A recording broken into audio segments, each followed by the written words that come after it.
This is the comics alternative for young readers. Reviews of The Dragon Slayer and The Lost Path, as well as a discussion of the children's comics-related book market.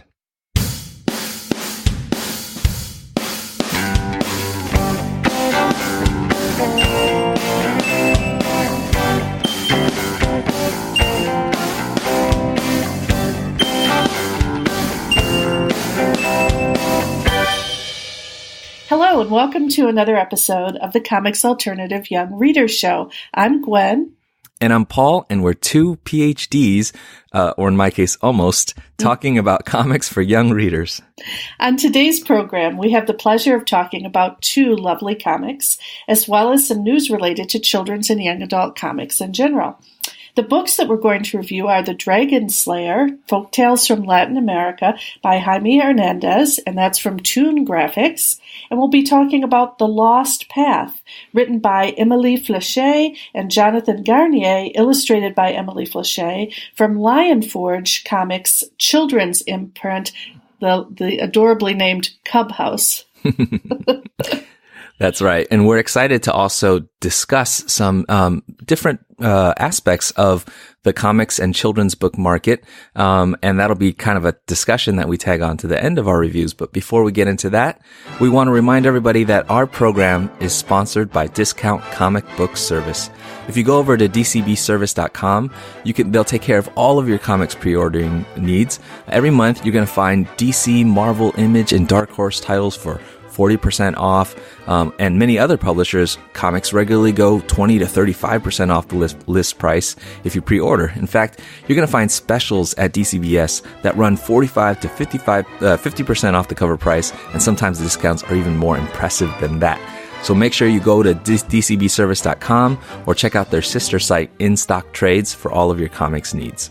Absolutely. And in April, which I know actually this may come up in May, this podcast, but that's okay. True. Because actually all you have to do is add on an extra issue number, and all of this deal will still be the same. In fact, that's written up in the ad. But the DC Young Animal Bundle includes Cave Carson Has an Interstellar Eye, number 4, Eternity Girl, number 4, Mother Panic Gotham AD, number 4, which sounds really 60s to me anyway, Shade the Changing Women, number 4, and all of these comics you can get in the April bundle for $7.96, which is 50% off the cover price, and in May you can get the same bundle, each issue up for issue number 5 for the same price. But they also have The Lost Path, which we'll be talking about today, for $13.99, which is 30% off the cover price. So as you can see at DCBS, you really get a lot of great discounts. Fantastic deals for all of your comics needs. And when you do order with DCB Service, please let them know that Paul and Gwen sent you. Well, Paul, we had the chance to talk about a comics creator whom both of us have been reading for years, and but tend to associate more with the mainstream adult comics, and that's Jaime Hernandez, one part of the brothers Hernandez, best known, of course, to probably most of our listeners as the creators of Love and Rockets.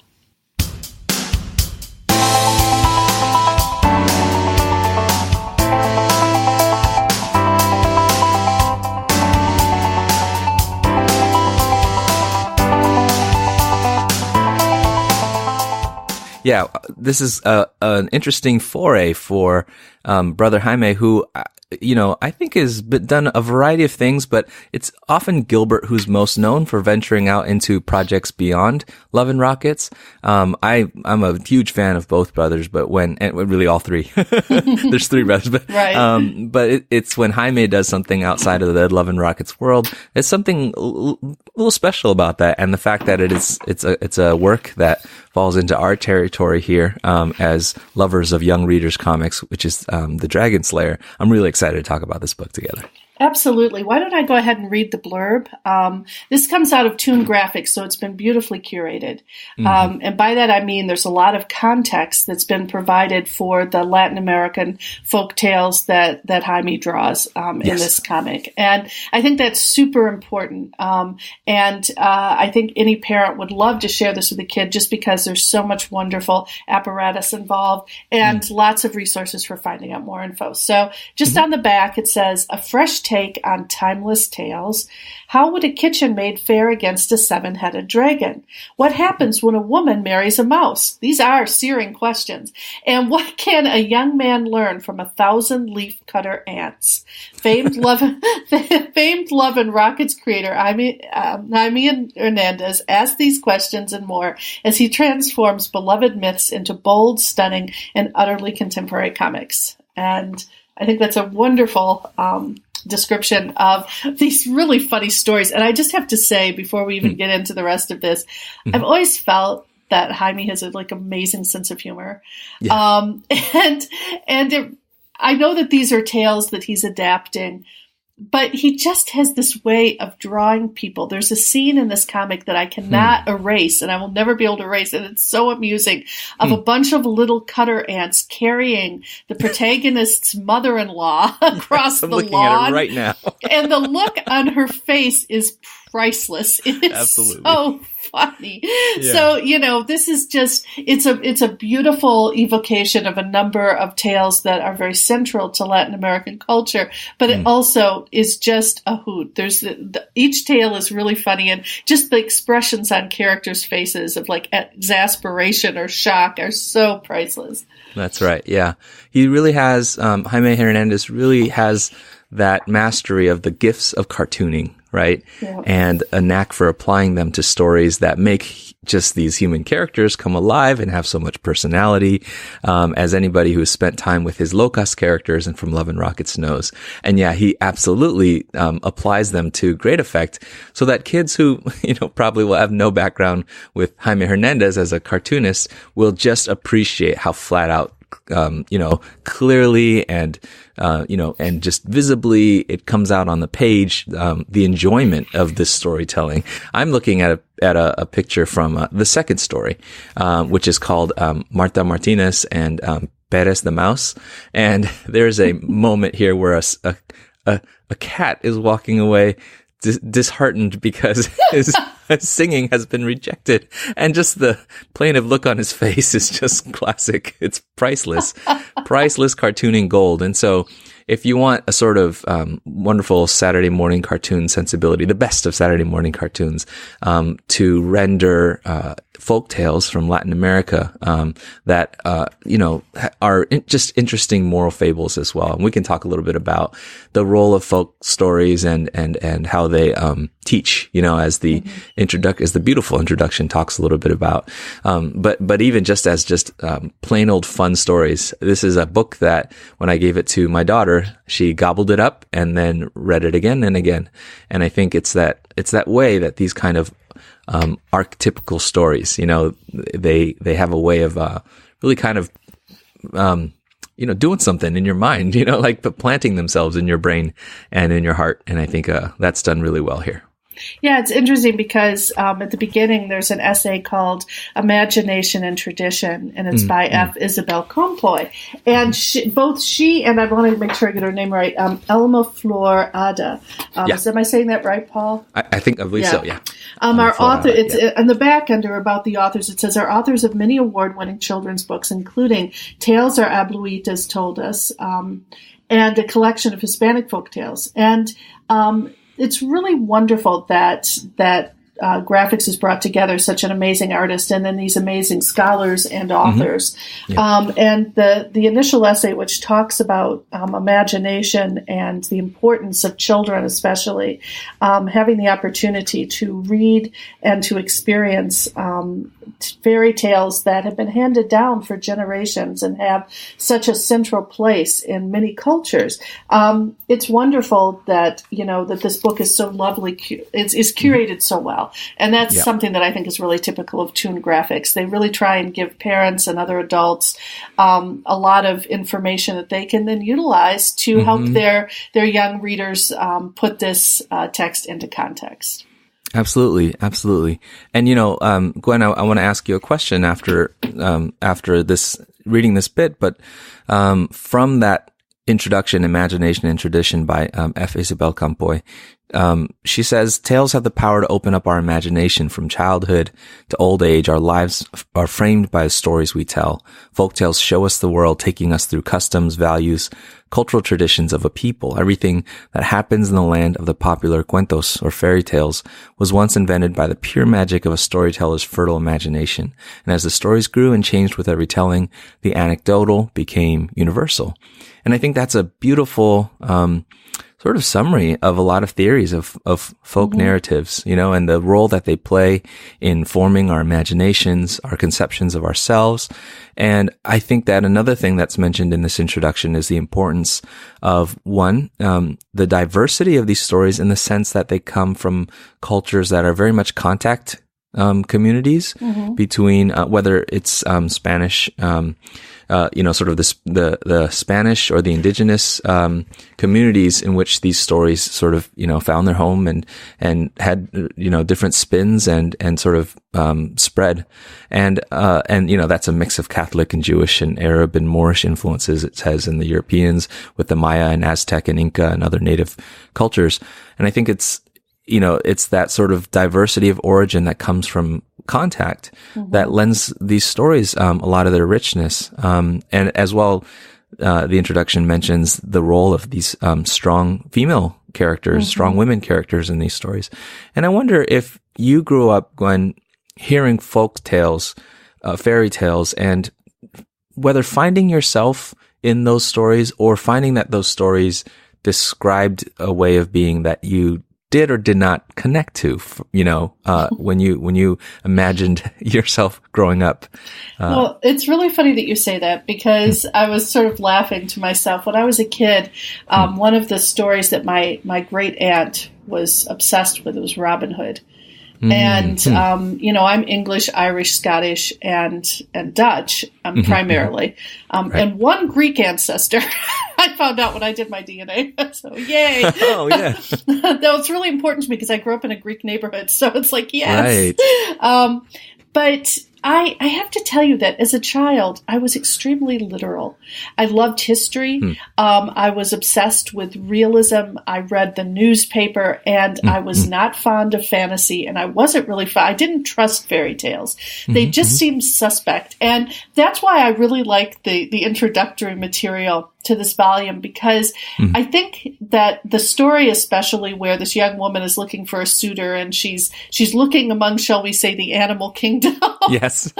and or they're passing by her, they're right? looking at her. Yeah. That's right. And it's sort of like, as a kid, I would have found that it's not that I had a rigid order of like human to human, animal to or whatever, but it was just, it would have been something where I probably would have turned to my parents and I would have said, this is ridiculous. Why are you wasting my time with this? And my parents could have turned to the first part and talked to me about imagination and fancy and the way that things are often symbolic for other things. And it would have been probably awesome. So, I wish I'd had this book when I was a little kid. So, Paul, that probably wasn't the answer you were expecting.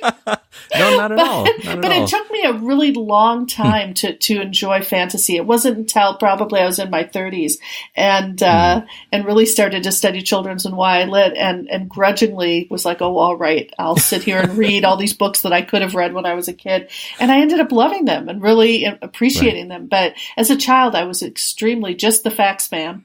Was my MO. How about you, Paul? Were there stories that you sort of resonated with you?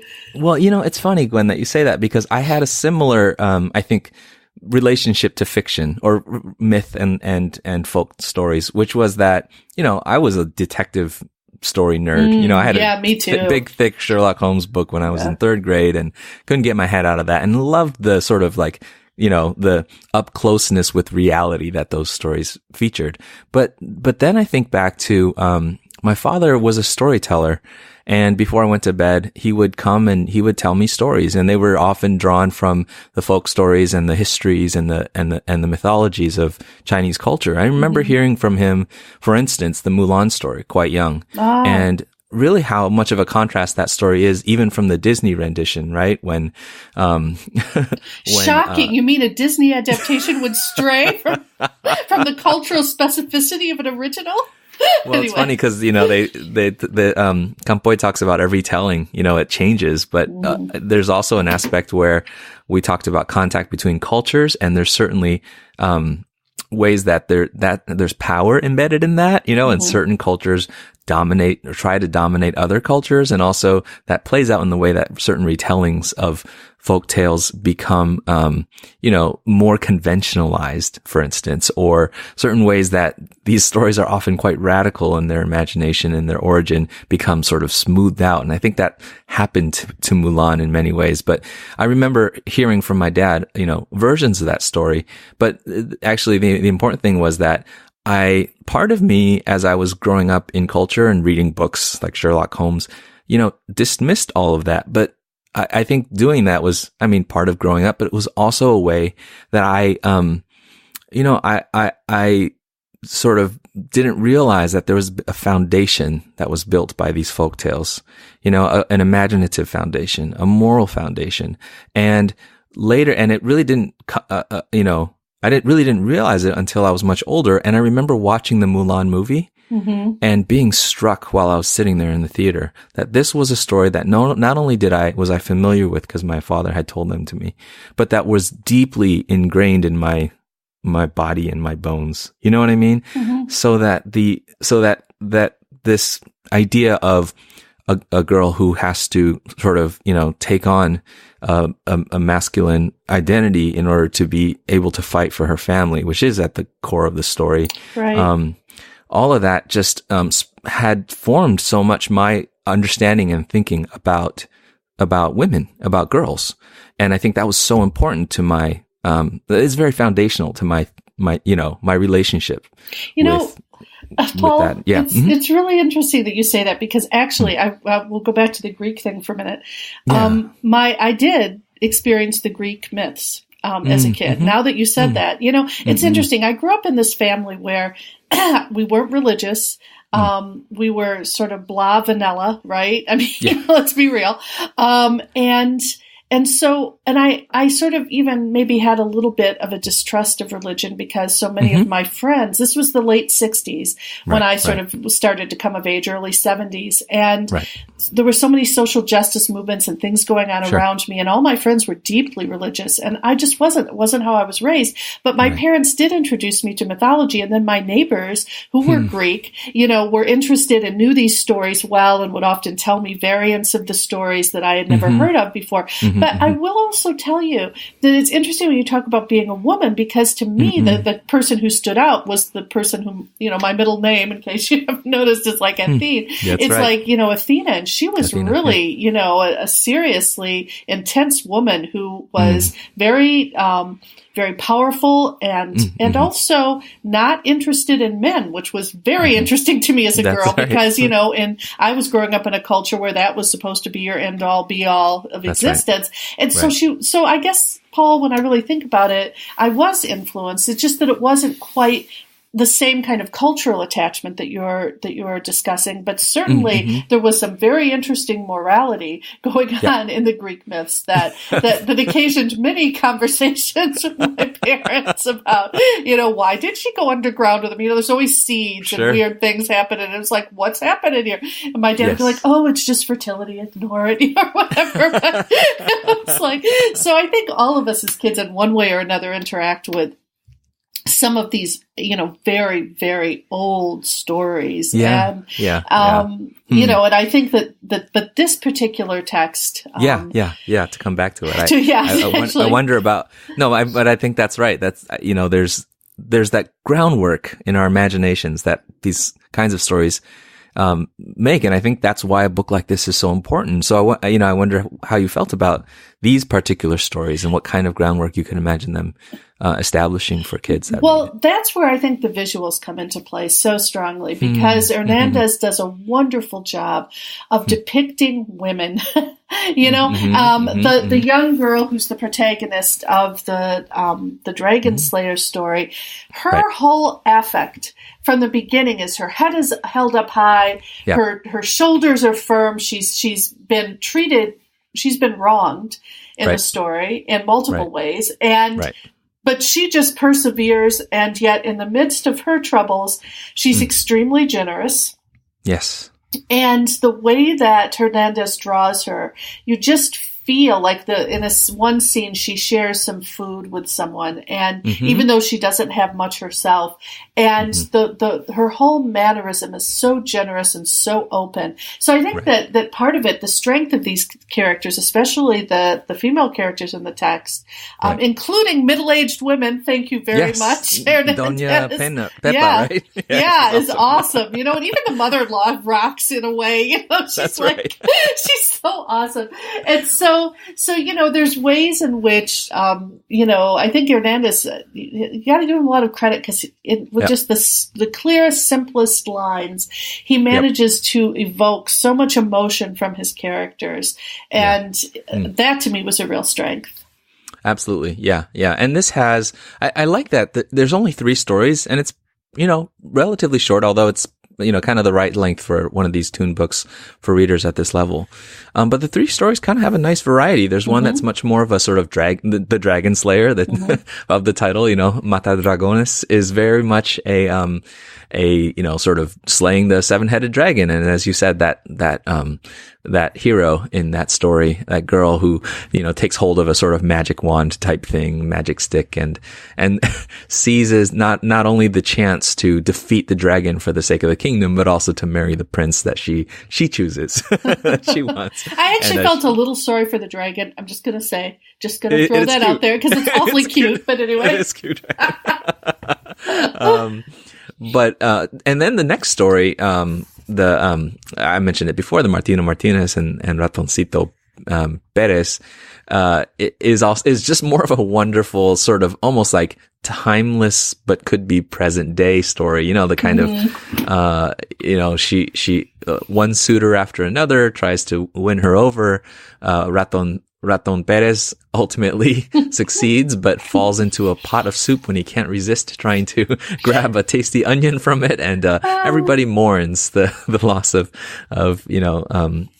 Pérez the mouse. So it's a nice variety in these three stories, is what I'm saying. And then Tuppa the Ants is also a really adorable story, because in a way it's one of those stories where the reverse of what you expect keeps happening, and there's a really wonderful repetition, and that's one thing about fairy tales that I think is significant and important. Right. And you see a certain pattern emerging in that story of repetition in a really interesting way, and you just really have to high five or high six the ants in the story. I don't know. Do ants have 6 legs? I don't know. I'm terrible. It's the 21st century. We have to know how many legs do ants have. We're going to put this is real time. 6. I was right. I 6. Awesome. No problem. Yay. Sorry, I just get excited when I'm right about some small little fact like that. But the point of fact is they really are an awesome addition to the story, and are quite funny. They're fun. I mean, it's so much brilliance packed into these 3 stories, and done so well. And I like what you were saying about patterns. These sort of fables, morals, myths, folktales often rely on patterns, and those patterns are really meaningful. In fact, it's in the little variations of the patterns that a lot of the meaning is found. But it reminds me of, to dig into some academic comic theory, but Thierry Grinstein's system of comics talks about how comics visuals utilizes a concept he terms braiding, right? Where, rather than just the significance of one panel next to another and the visual, one visual next to another, it's really the way that certain visual setups, get repeated. and sort of called back. And when they return certain configurations of visual things, for instance, then we mentally connect them to certain things. So you can see in the ways that characters are arranged, or expressions, or colors, or things like that, a certain braiding effect that goes on that echoes visually the pattern, to mix metaphors, echoes visually the patterns that are in the stories themselves. And that sense of a very patterned and significant storytelling is reinforced by the comics visuals. And that's quite nice, quite fun to see. Yeah, and Hernandez is such an experienced comics creator. That's it's really wonderful when you see someone, who's had decades literally of drawing experience, bring all of that to what appear on the face again to be simple, clear line comics for kids, and yet there's a lot of artistry there, and it's really beautifully realized. This is a wonderful addition, and I have to say what really excites me is it'll be a wonderful addition to classrooms. Yes, absolutely. There's been such an incredible need for texts like this, and I'm just super excited that teachers will have this as a resource as well. We should say that simultaneously Toon released a Spanish language version in paperback, and I for any of educators who are listening, I would certainly suggest having both in your classroom. It's a wonderful bilingual experience for students. Clearly, I did not have that wonderful experience as a young person, and you can hear it. But it's really great for kids to sort of see the same stories. It would be a wonderful way for immersion schools that are, using Spanish as the primary language to have both texts as well. Yep. So. In fact, I thanks to Toon for sending us copies. I actually gave my Spanish and English copy to a friend who teaches a Spanish DLI, a dual language immersion class in the schools here in Hayward where I work. So yeah, it's great fun. And my colleague who read the Spanish version said that there's even, I should have asked for a specific one, but these, little felicitous turns of phrase that work really, really well and maybe don't translate perfectly in the English. And so it's quite nice even in its use of language too. So really, really wonderful books. I don't know about, it sounds like we both agree that this is highly, highly recommended. Absolutely. Yeah. And just to add one more note at the end, the notes at the end, which I believe, as you mentioned before, Alma, Flor, Ada is responsible for sort of describing some of the significance of each individual story after they've been told. And that's quite interesting stuff too. Great for kids to read, teachers to read with kids and things like that. Absolutely.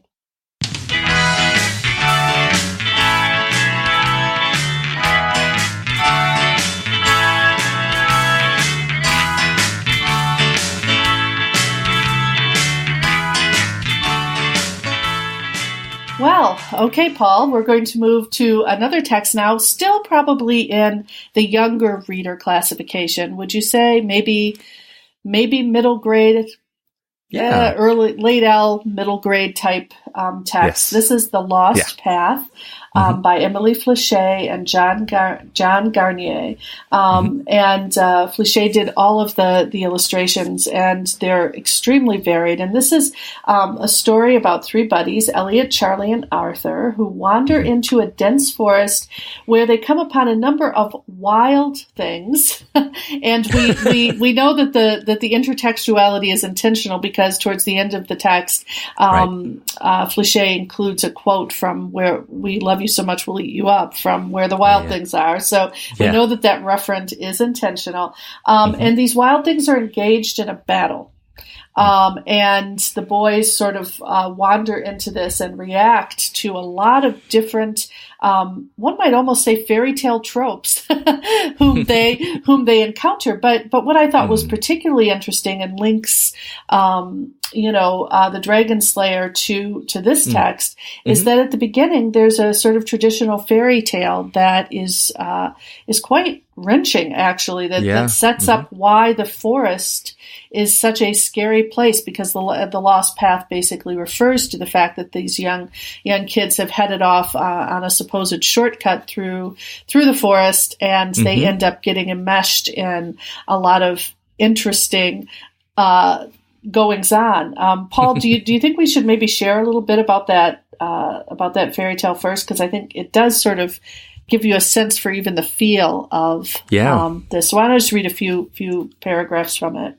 Yeah, absolutely. So at the very beginning, there's this illustration of this man and this wife standing next to each other with a little house behind them, and the text reads, "It is said that far from the world of man lies a cruel and mysterious forest.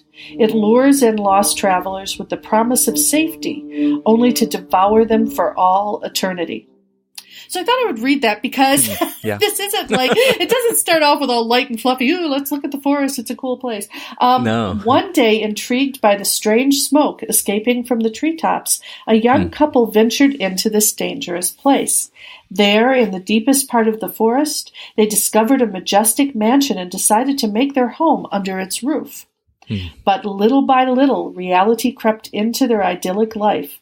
Evil shadows danced in the moonlight, the roots played sinister melodies, and a giant eye watched them. Only the young woman saw these grim signs, and it terrified her, but her husband offered no consolation and believed she was hallucinating. Oh, you know those women. One night, the malicious roots continued their song, this time even more loudly than before. Panicked, she gathered her belongings and ran away far from the cursed place and her thick-headed husband. And then it ends. She ran through the darkness as fast as she could, but sad fate already awaited her. Once something is in the forest's clutches, it doesn't easily let go. And then it says, pushed and shoved by the torturous roots, the young woman got lost. She stumbled and fell into a deep and thorny ravine that opened under her feet and swallowed her. With her last breath, overcoming the suffering she endured, she cursed them angrily. She would have her revenge on her husband in these treacherous woods. And then basically, as the story goes on, or as the little tale goes on, it ends with, as if waking from a long sleep, the man worried for his wife and searched for her night and day. When he finally understood that he was too late, he collapsed, filled with guilt, and withered away at the center of their home, unwilling to forget her. The trap had closed around them like it had done to so many others. Their bodies were swallowed, their memories digested, and their identities consumed. And so, like, that's the beginning, the first 3 pages. Right. And then immediately we're segued, and this is all in black and white and sort of with an almost sort of ochre undertone. And then all of a sudden, the next page is this absolutely bright, multicolored sort of forest scene and 3 boys, obviously in contemporary times, walking through it. So this is like a pretty intense fairy tale moment there itself that sort of ushers in this story. Yeah. And I love the illustrations in the fairy tale. It's, as you said, a pretty flat and simple colored, but it has that almost flavor of, I don't know, gold leaf, wonderfully illustrated fairy tales, with brilliant design. And it does and doesn't carry over, as you said, in that page turn to maybe the story proper past the prose, little fairy tale that introduces it into the journey of these 3 boys. But, and then, as you said, the colors kind of explode into this very, rich and beautiful sort of, vibrant and also in some places darkly colored pages as they begin to explore the path that this map is taking them on. And it's a fairly simple story. They're following a path and a map that takes them to the woods, and in the woods they encounter all kinds of things. But the book is full of surprises. For instance, after a few pages of that, vibrant color that I was just talking about, suddenly it's black and white again, and with heavy use of shadows and silhouettes of trees and stuff like that. And I found this book to be full of twists and turns in switching things up visually. There's places where, for instance, the black line color holds, sometimes it's called, or the basically the black line work disappears, and it's these colored geometric shapes, and other places where it reverts to the black and white. And things like that. And so the book kept me on my feet the way that I think that the characters who are exploring this forest are kept on their feet. And it all has a certain effect similar to, Gwen, just now when you were reading, there's something about the way that the fairy tale is written, you can't stop. You sort of, I think our listeners would be sorely disappointed if suddenly you didn't go on, because it sort of has this propulsive effect of pushing you forward and forward. And I think that the surprises in this book have that same effect. And it feels like a narrative structure that's not, it's familiar, but it's not traditional. It's not like very expected. It's full of surprises. And I think that kept me kind of intrigued to read. I wonder if there's a generational thing going on here too. And I want to explain this because I think this is a beautiful book, and I'll be interested to know what your daughter thought. But I will also say that it reminded me on some levels, and The Dam Keeper that we reviewed earlier this year is the same, of almost like a video game. That every sort of challenge they encounter feels like they're leveling up. And I'm not being critical of that per se, but it sort of, to me, it had a structure that I wasn't necessarily expecting. And it's interesting because I was telling you about, I think Derek and I recently had the chance to interview Megrid Scott and Robin Robinson, who did this newly released first second book called The City on the Other Side, which is about two mortals who encounter, who's basically move over to the city on the other side, which is this fairy realm where they get sort of swept up into an already existing and very lengthy battle among different fairies. And this story has that feel too. In other words, we're told right from the beginning, this forest has a long history of disappointing people, and it's an intense place. And these young boys end up, walking into, without a lot of knowledge of what they're getting into, this forest that has the potential to engulf them. I mean, it's pretty clear in that intro section. If you're a sensitive child reader, there's a lot of consuming, engulfing, and swallowing going on. It's kind of scary. So, I think that it's interesting that there's a lot of stories right now that have that as a premise. And so I think we might have a bit of a trend on our hands. But for sure. I'm curious what your daughter thought about it, actually. Yeah, I think she felt the effect of what you were describing. It was weird. It was weird for her to read. And I recognized in that weirdness actually a little bit more of what I felt when I read Maurice Sendak as a kid. So I think apropos that it's quoted there. And I think a big difference is that the narrative structure is quite different. And I would actually definitely back up what you said about a narrative structure that it does feel a little bit like the video game generation, but I think there's also something to it, something meandering in the story that actually reminds me of, your Tolkien's and things like that, where there may be a long arc, ultimate trajectory, but really you sort of wander where the road takes you. And, maybe there's kind of a leveling up, but there's also the sense of surprise at what each encounter is going to bring up. And I think that, so for my daughter, as she read it, as I felt when I read, Where the Wild Things Are when I was a kid, there's something that, that walking along this path, if you, if you don't turn back now, something scary is going to happen up ahead. And so both my daughter and I don't love scary things. Me either. And so right there. And so but she didn't want to stop reading, right? It just sort of in a propulsive way, kind of keeps pushing you forward. So she got to the end and she sort of moved on. She was like, okay, I'm ready to read something else. And I think she was looking for something that provided her a kind of comfort, comfort reading after this, and it wasn't something she wanted to come back to. And that's exactly how I felt about Maurice Sendak. But the thing about Where the Wild Things Are, I didn't want to come back to it, but it came back to me over and over and over again. And later as an adult, I came to appreciate that these kinds of stories, some kids love coming back to them, but some kids kind of need them and then need to discard them because it reflects things that are going on in our hearts and minds all the time, the sense that we are walking a perilous path and we're uncertain about what comes next. And there's a certain frightfulness and awe and wonder as we go along this path. And, it plays out in narrative form what happens in our imaginations, and sometimes when we're laying in bed in the dark wondering about what's next in our life, it plays that out in a story, and does so with these very funny, quippy, this little trio of our heroes here, and they kind of intrepidly take on what's next and all that. So that sense of adventure and danger, I think my daughter and I both don't love it, but we need it. That's kind of the feeling that I had as I was reading it. It's interesting, though, because I understand what you're saying about Where the Wild Things Are. I actually didn't encounter that book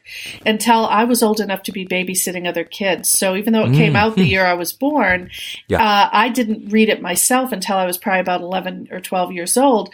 And of course, at that point, I would have had a very different reaction to it. But I do remember that the monsters in Where the Wild Things Are seemed pretty cuddly. They may have gnashed their terrible teeth and their claws and whatever, but the reality is that they looked pretty manageable. Actually, they looked like sort of fuzzy dogs. Whereas this text, that is not the case. So if you have a young reader who is sensitive to sort of imagery, especially because there's an image as an example on our page 84. We're looking at the advanced digital copy, so I'm not sure what it would be in the hardcover, but of this one of the young boys standing right into the literal gaping maw of this beastie, and it's drawn with like the anatomical sensitivity of a medical illustration. I'm serious. Am I wrong? And it also has sort of a psychosexual thing going on. In fact, when I read it through the first time, I was like, oh, wow, Sigmund Freud would love this page. It would be like totally all over this page. There's a lot going on in this. And I actually say that it reminds me a little of Alice in Wonderland. And but also sort of this, there was this really trippy TV show called HR Puffin Stuff. Okay, from when I was a kid. And it was like you pretty much figured that everyone who was involved in the production of that, from the actors to the set designers to everyone, were on different kinds of drugs, but all of them were on drugs. And there's this way in which this is sort of like Alice in Wonderland meets Where the Wild Things Are on some really expensive chemicals. and so while I really love this book, I do want to say that if I were a little kid, I might have been kind of traumatized by some of these illustrations. And I also sort of felt that throughout the text, the young boys were reacting to things all the time, but there wasn't as much closure as I might have liked. And when you said that your daughter said, okay, I want to move on to something else, I get that because I think as a kid, there's this great scene right at the very end where the boys have I'm not going to say what the circumstances are around it because I really don't want to spoil it for people, but suffice it to say that they're in a vehicle. And the one kid is making sure that the other kid is buckled in right with the seatbelt. And there's something so humorous to me about that. After everything they've been through, it's like the big concern is make sure you wear your seatbelt. That's right. And it's there's kind of an amusing aspect to that as well. But it certainly is a beautiful book. I was thinking it reminded me a lot of Alvarez's Nightlights in terms of some of its style, especially the color images remind me a lot of Alvarez. Very detailed, sort of luminescent illustrations, and it's obviously a book. I'm assuming it took quite some time to draw this comic. Because the line style on the black and white pages is heavily shaded. It looks hand drawn to me. In fact, this person reminds me, this artist reminds me a lot of Theo Ellsworth. I don't know if you're familiar with his work, but you know, Theo hand draws every single line on his comics, and these look just the same. I really don't think that this was done on a computer at first. I think that this is truly hand drawn, and it's intricate. So, you know, it's from an artistic perspective. It's a stunning book. It really is. But it's also kind of, it's in, as you know, we were talking about in the first book, you know, these sort of very old, very uncanny kind of images and tropes, you know, that are handed down and are part of the human experience. This book is certainly doing that. Yeah. I know what you mean. I mean, I think that as far as the scariness of it that you were talking about, I really think that your mileage will vary as readers, and probably a good, be advised for parents to check it out for your kid before you dive into it with your kid, I was a little uncertain about how, my daughter always knows anytime she wants to quit a book with me, she has absolute right to quit a book, Mm-hmm. And we talk about books much later, so I don't know how much this fuels her imagination that makes her scared when the lights are out at night and stuff like that. But, it's interesting what you said about Where the Wild Things Are, because as a kid, as a really young kid reading it, I could see when I was older the sense that they were cuddly. As a young kid, they were pretty scary to me, those characters. In fact, those characters and their likeness in The Muppet Show, those big monsters, I know they were meant to be goofy, but they sort of did make an impression. And I really think that the characters in this book, the monsters in this book, can make that same kind of impression, which I think is one where, yes, it's actually is scary. I think that gaping maw that you were describing with that actually fine pen and ink line work, that I think that is very, very scary in some ways. But I think it's scary not in a way that seems intended only to scare. In fact, one of the sort of monstery characters takes a turn in the story where you start to see a little bit of their personality and identify a little bit more closely with them, that maybe they're on the side of these boys and helping them out a little bit. And so that way of turning the monsters into something you have less to be afraid of, it feels to me like it's there in this story as well.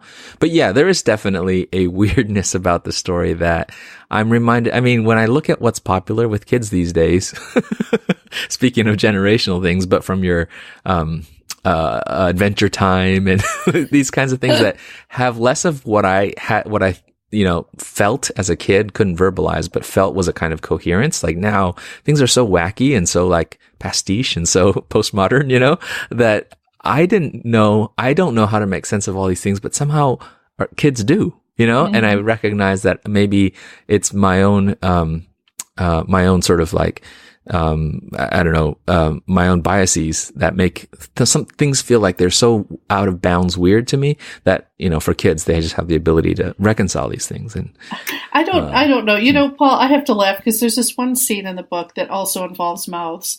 And I don't want to, all I want to say is like, at one point, these kids are expelled from a mouth and are sent tumbling down a hill. And I have to laugh because about a year ago, I was presented with some possible artwork for a book that I'm writing. And one of the mock-ups was this picture of a bunch of kids jumping off a cliff, essentially, with no bottom, and sort of tumbling out. And it looks just like this. And I'm thinking to myself, is this some kind of European thing? Is this a European publisher, like expelling children over cliffs? It's like, I'm beginning to wonder, because I'd written back with my reactions to all the images I was sitting. For this one, I wrote, somehow I think hurling children off a cliff isn't the message I'm trying for. That's funny. That's funny. So when I looked at this time, I'm like, hey, that looks familiar. Yeah, that is funny. Well, I do know that Line Forge, which I'm really excited about, their expansion as a publisher and the Cub House line and stuff like that. I was excited to read this because I am very curious about what Line Forge does. They do have a lot of strong relationships with European creators and publishers, and so I think a lot of this stuff is either sourced there or with creators from there. So yeah, there is a bit of that imagination in there for sure. Yeah. Sorry. I'm just looking at these images. It's really funny.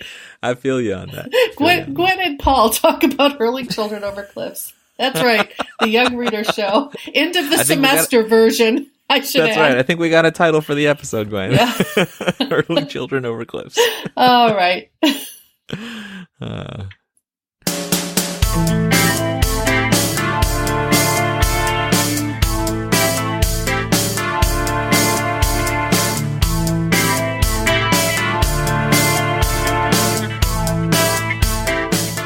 Well, Gwen, do you want to introduce us to this last chat we were going to have, because it relates to an article that you had brought to my attention, and I actually had seen it a few weeks back, but it's from Brian Hibb's column Tilting at Windmills, which is at the Beat, comicsbeat.com, and talks a little bit about the comics market. But maybe you can tell us what the the big revelations of the article were? Well, this was really an exciting article in some ways, because anybody who's tried to do research on comics and sales of children's comics knows that this is an extremely fraught category, because, unlike books that are published by mainstream publishers and are text only or illustrated texts that are put out by children's divisions of publishers where their books are scanned and we know pretty much what the sales look like. With comics, that's not the case because of the multiple ways in which comics are published by all different sorts of categories of publishing firms, everything from the big two to, independent comics publishers to imprints of major publishing firms. And that's complicated. Then the distribution methods are complicated. You've got direct market, you have bookstores, you have online, you have Comixology. And so trying to understand how books are bought, who's buying them, and where they're buying them has really been a conundrum. But one of the nice things is that this time around, every year Brian Hibb, who writes for Comics Beat, tries to get a sense for this. And he does a wonderful job in this article of explaining how every book that is published has a unique identifier beyond the ISBN that is really a categorization system used by publishers. And one of the things that's useful about this article is he writes about how absolutely complicated that process is and how you can take a comic that you think would be very easy to classify and you find out that it maybe has 4 different numbers that are attached to it. And the one that you might think would make the most sense is maybe the 3rd or 4th tag. So part of the usefulness of the article is just really explaining the market. But the conclusions that he's able to draw this year are more detailed because for the first time, he's been given the direct access to these numbers by a consulting firm that actually handles this information. And so it's a much more, the 2017 data is much more, data are much more useful. And one of the things that the upshot of it is that the children's market is growing across every single category. Absolutely. And in fact, we have a better sense in this article of not only the power of, say, names that you would recognize like DC, Viz Comics, in Scholastic, but also for the first time really getting a sense for the smaller publishers like First Second, and these sort of more category publishers about what share of the market they actually have. And that gives you a sense for sort of their leverage, their sales, et cetera. It's an extremely informative article that we can link into the show notes, because I think that for anybody who's interested in children's comics and is wondering about trends, it was really useful. And I don't know, Paul, if anything stuck out for you. I think you and Derek might have even talked about this a little, didn't you say? Or yeah, we briefly made mention of it because there was a discussion between Derek and Jean in a previous episode about Diamond book distributors and the important role that Diamond has, or the huge, maybe monopoly role that Diamond has in the direct market and comics direct market. And so we've seen those numbers for years. In fact, and Hibbs has unpacked those numbers and really the ways that those numbers are meaningful and the ways that they're not. He's a retailer. He runs the Comics Experience stores in San Francisco. I haven't had a chance to meet him in person, but I've, been to those stores a number of times, and just a fantastic retailer, really thoughtful about the industry. His columns, that Tilting at Windmills column that he writes, is invaluable if you want a sense of the comics market and culture. Right. I think he's very thoughtful about the culture as well. But and so what he's talking about here is something that you and I and many others will make mention of, but without the sort of the data to really be able to support that, which is that looking at the direct market gives you a very poor picture of the actual whole comics consumption market, even just within the United States. And moreover, that, if you look at just even say when it existed, the New York Times comics and graphic novels bestseller list, or now some even firmer and harder numbers that are being done by BookScan, which is a very like Nielsen ratings type, thing, which, as you said, Hibbs has been able to get these figures sort of surreptitiously under the table through leaks for many years, but now it's sort of confirmed and official from the organization here. But it really, as you said, supports that picture that we've been talking about, that even, megaliths like The Walking Dead or Saga or whatever are just a drop in the bucket in the Amazon and the Walmart and the Barnes and Noble, where most people get books, most regular folks who don't hang out in comic shop all the time like I do. What's really at the top of those lists? And when you look at them, just as you said, it's Dave Pilkey's Dogman, it's Raina Telgemeier, it's Diary of a Wimpy Kid, Diary of a Wimpy Kid, yeah, stuff that you and I talk about on this podcast quite often, actually. And it also really gives you a sense for the amazing power of Scholastic, which is the third largest publisher of comics now, which is really saying something. I mean, for folks who are unfamiliar, the reason why Scholastic didn't get this kind of clout with its in-classroom book sales and book fairs, they got it from Harry Potter. They were the U.S. publisher that took a chance on a kid. That kid was J.K. Rowling. And, as a result, they now are in the children's lit category, just alone. Regular children's lit are huge, but they're also huge in their graphics and print and their general comics offerings. And it really shows through in the sales in ways that this was the best information I have ever seen on this. And, I really like Martin Gripe's yearly white paper on comic sales. And I think that probably he's been, seen that. He usually makes a report at New York Comic Con in September. And we'll link to his to some of those reports if you want in the show notes. But very often you get the sense he's probably actually drawing from very similar data. But this is much more detailed. It's so specific, and it's not complete.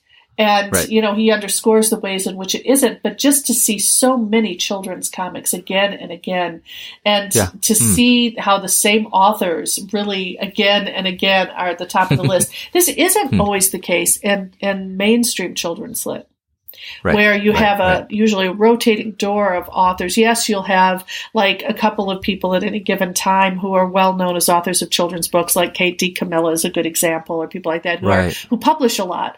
But you also have, like every year, if you look at the ALA lists, you really see a huge variety of authors, really not only getting the awards, but also sort of selling the books. You'll have your Twilights and your Harry Potters. It's not as if that market is immune to that, but there's a lot more going on in terms of shifting. Whereas here, year after year, it is the same, 5 or 6 comics creators whose names are at the top of this list. So, Yeah, Gwen, I want to ask you in a minute what sort of surprises or like ahas you had as you read this piece and looked at the list. But one of the things that struck me is, Hibbs goes to great lengths to explain his process, which is he got the complete list, not the list of just quote unquote comics or what's categorized as graphic novels. And what he had to do is isolate which ones were the comics, right? So here is where Dogman counts, because that's, if anyone's seen that series, clearly comics.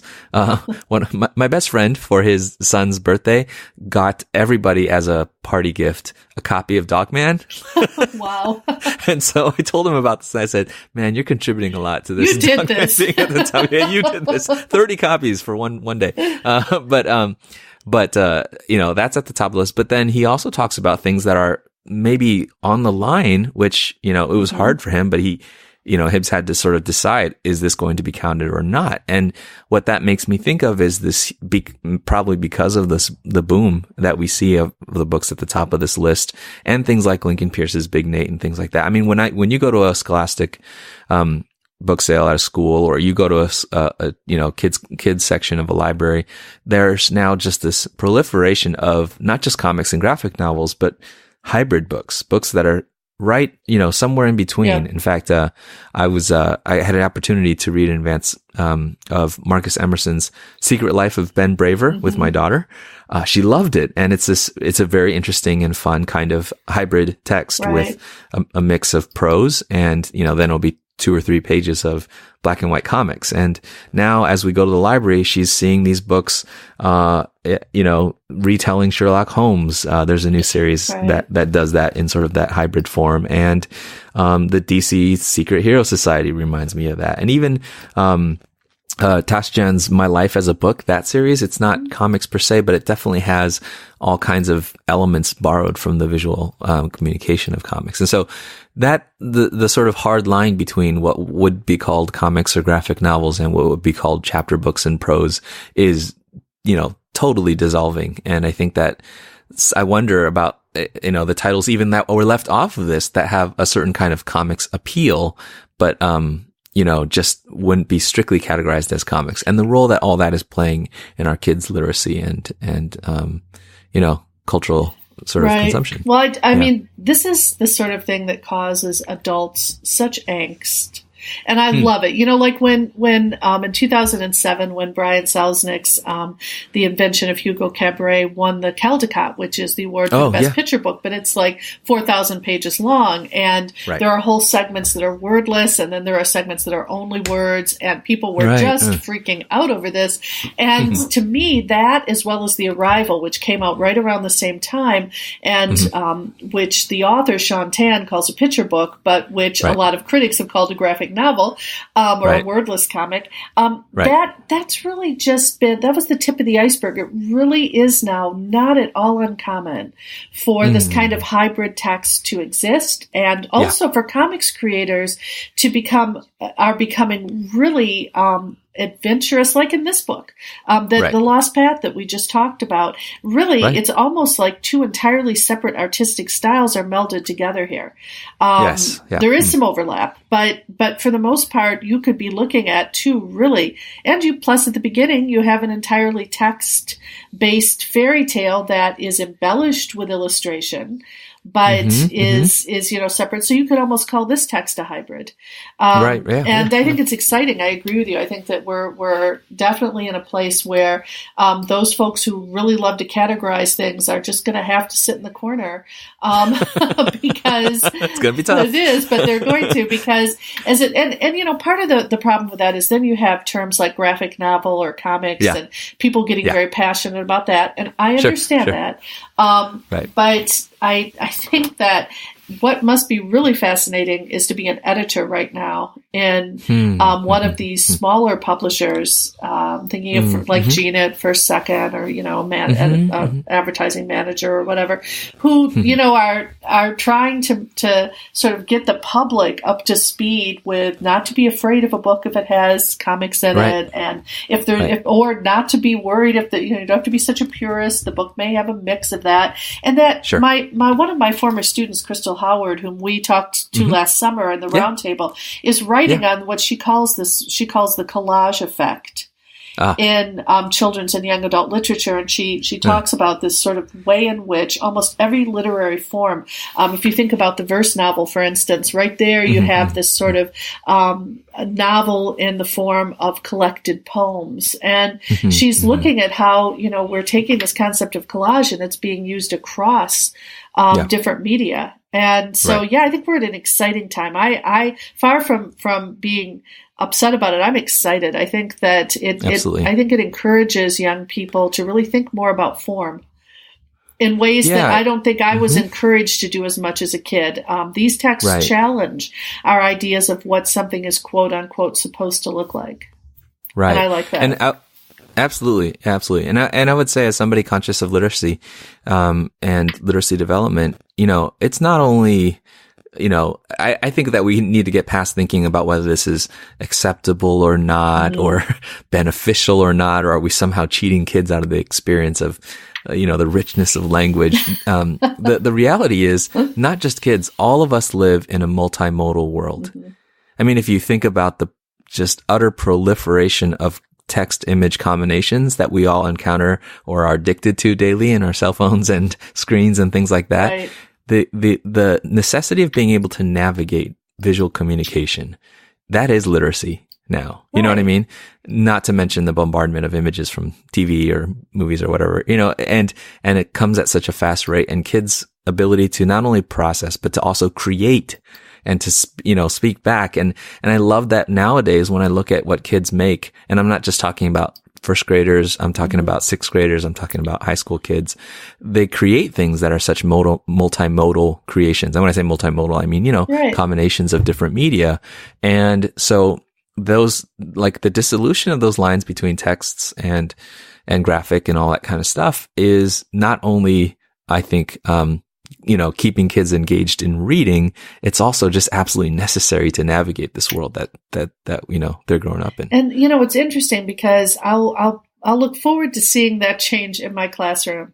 And I point that out because I just finished a semester with, I taught a course called Literature for the Young Child, and then one that's called Literature for the Intermediate Reader. In both, not surprisingly, I tend to assign a number of hybrid or total comics narratives. And almost all of my students to this point, and remember, I'm in the Midwest at a regional university, but most of my students, this is sometimes the first formal encounter they've ever had with a comic book or with comics at all.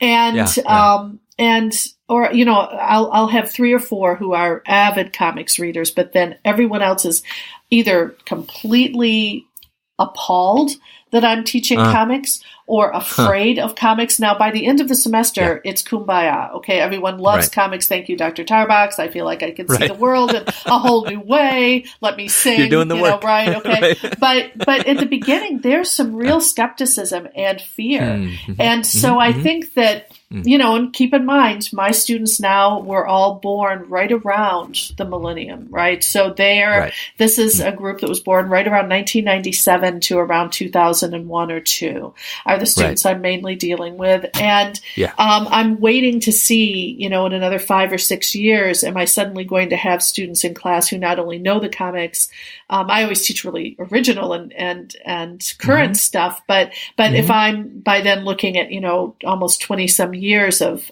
this resurgence in children's and young adult comics, to have those students say, oh yeah, I read those when I was a kid. I absolutely loved Dave Pilkey, blah, blah, blah. Yes. I wonder if that's going to happen, if your daughter's generation is just really going to be that generation that comes to me with some skills, and or at least not a lot of fear. Because right now, fear is the number one feeling that students have told me they're as afraid of comics as they are of math.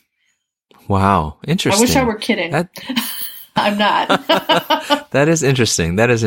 Yeah. And all kinds of residuals of, highbrow, lowbrow, designations in culture and obviously seduction of the innocents, long mark on our culture as far as like whether comics are, unworthy or deleterious or whatever. But yeah, we are seeing a generation of kids more and more who are growing up reading things on this list, like March, and even when they get older, advancing to things on this list, like My Favorite Thing is Monsters, and just utterly fascinating to think about their ability to read, and read and appreciate and analyze visual and literary and combination and stuff like that, but also the cultures and perspectives that are represented by the creators on these lists that, Hibbs, counts off all of the sort of most influential, most best-selling creators here.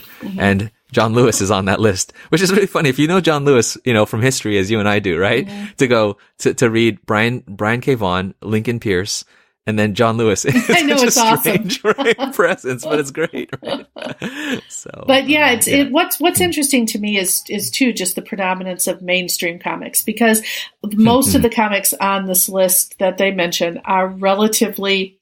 I want to be really careful about how I say this, but many of them I think are meant for mass consumption. They're and some of the books that I would consider to be probably the most moving to me, and probably have the most potential to really have young people sit up books like March. So I'm happy that, it's there, but actually are some of the books that are coming out of smaller publishers, where like with this Toon book, where, you have an artistic director and an assistant artistic director, and you have people who are working with the educational system to make sure that these books are well curated. And, this is the book that, like, the Dragon Slayer is not going to sell a ton, although the word Slayer should help a little with people who don't know what they're doing, because you put Slayer in anything and chances are you're gonna have some sales, but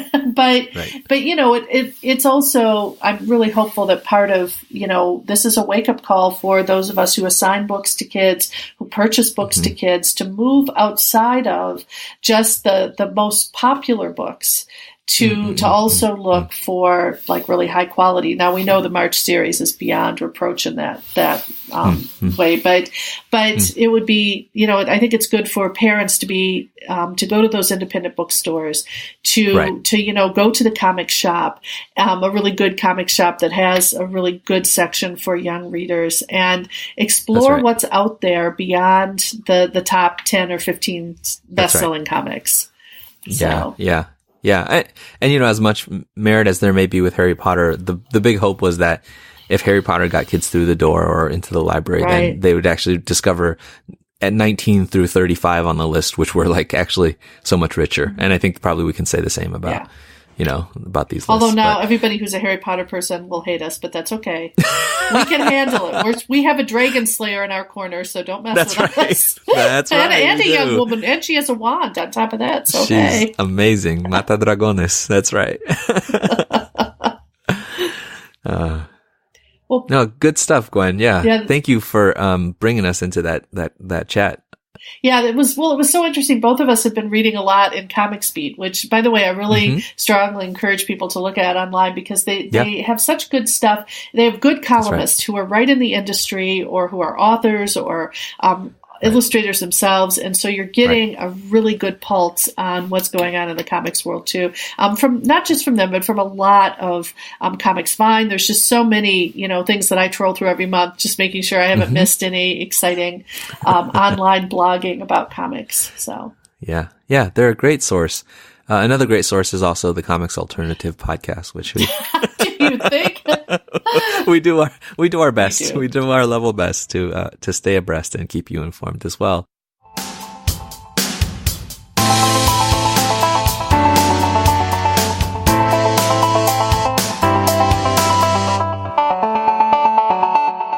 Gwen, you had made a note of this, but the Eisner nominations have just been released.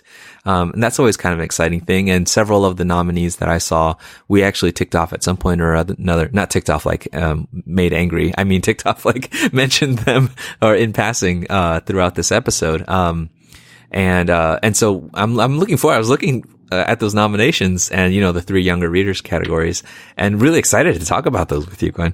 Yeah, me too. We had a great talk today, and next, if not next month, then certainly early in June, we'll do our annual Eisner show, and have that opportunity to talk about the books that were selected this year, because there's always some really wonderful titles there. Usually at least one that I've missed. Believe it or not, because you and I spend a lot of time thinking about what we want to use. But the other thing I'll say is, if you want to pick up these comics or other comics that you're interested in, one of the best places you can go is Discount Comic Book Service, or their sister house company, In Stock Trades, where you're going to find lots of amazing comics priced at up to 30, 40, 50, sometimes even 60 or 70% off. And after you do get your comics there, get in touch with us and let us know what you think about these books. You can contact us by going to our website at comicsalternative.com, and on the right-hand side of your browser, you should see a tab that reads Send Voicemail. Click on that, and from the comfort of your own desktop or mobile device, you can send us a message through the wonders of SpeakPipe. Or if you want to contact us the old school way, hopefully on a rotary dial, you can call us in a phone booth. You can call us on the phone at 415-3-COMICS. That's 415-326-6427. or you can contact us by ye olde email at 2guys@comicsalternative.com, or you can get in touch with us individually. I'm Gwen at comicsalternative.com, and Paul, how can people reach you? I'm Paul at comicsalternative.com. We would love to hear from you and love to hear your feedback about our show, our Young Reader Show in particular. We don't get to hear a lot from our listeners, although we know you're out there. So at least in some of these forums. So please reach out to us. We're also on social media, on Twitter at 2Guys with PhDs. And you can also search for Comics Alternative at Facebook, Tumblr, Instagram, Google+, Goodreads, Pinterest, Slack, and Discord. Subscribe to the podcast and rate and review. We'd love to hear your feedback that way too. Apple Podcasts, Stitcher, Spotify, Google Play, TuneIn, iHeartRadio, YouTube, and then we are Patreon supported too. So support us on Patreon, and you can search us out at Comics Alternative.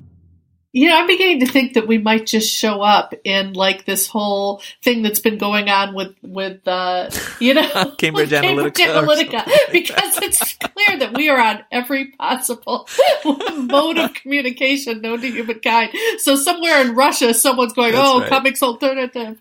That's right. Well, shout out to Derek for making sure we're well represented wherever you may be. The goal and the spirit behind it is that we want to provide this service to all y'all because we cherish and love the comics reading and enjoying community, especially those parents, teachers, educators, librarians, and folks like that. So you can always find all of our episodes at our website at comicsalternative.com, and let us know what you think. Hey, let me just make a special call, Gwen. I think Gwen and I would be super encouraged, even if you have, some critical feedback, but love to hear your thoughts, what's valuable, what's insightful, what's good for you about this podcast, why you come and enjoy it. And we'd love to hear from you through one of those bajillion sources we just mentioned. Absolutely. All right. Well, this has been a great episode. Thanks so much, Paul. See you guys soon. That's right. Take care.